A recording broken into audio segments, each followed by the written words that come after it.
बन्दा आलु हरियो खुर्सानी प्याज हालेर पकौडा आदि उदी बनाइसक्यो गाइस।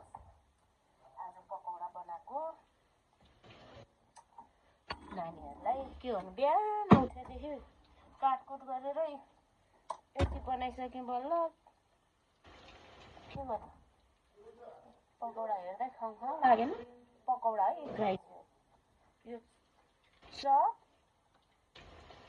यो पकौडा नानीहरूलाई यो बन्दा प्याज हरियो खुर्सानीहरू हालेर बनाएको गाइस। दिनकै फेरि आज बनाइदिनुपर्छ गाइस। के गर्नु दिनकै फेरि बनाइदिनुपर्छ गाइस। आजको खाजा चाहिँ नानीहरूलाई यो छ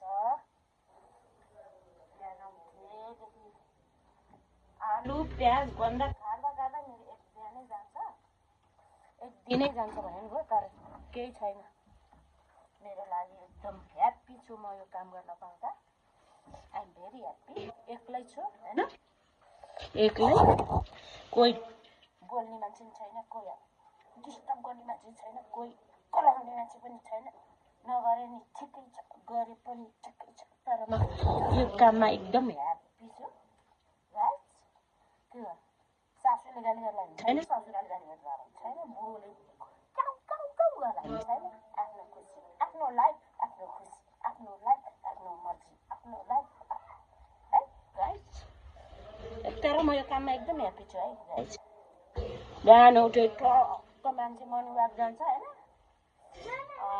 म चाहिँ योगा जान्छ। म चाहिँ बिहान 5 बजेदेखि आलु छक काट्नु बन्दा छक काट्नु हरियो खुर्सानी छक काट्नु पानी भर्नु गर्दा मेरो योगा नि यही हो मर्निङ वाक नि यही हो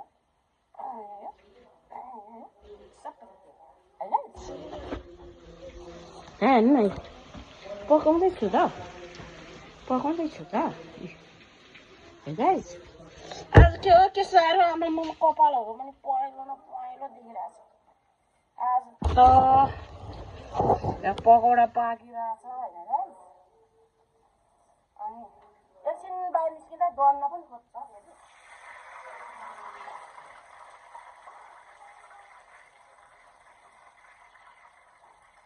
आफ्नै काम आफ्नै खुसी आफ्नै राज कसैले गरेन भन्दैन नगरेन भने। तर म नानीहरूलाई चाहिँ एकदम फ्रेस खाजा खुवाउँछु होइन गाइस। बच्चाहरूको लागि चाहिँ एकदम फ्रेस हुन्छ यहाँको खाना खाजा एकदम फ्रेस नास्ता बनाउँछु गाइस। अब नानीहरूलाई बासी हुँदैन पकायो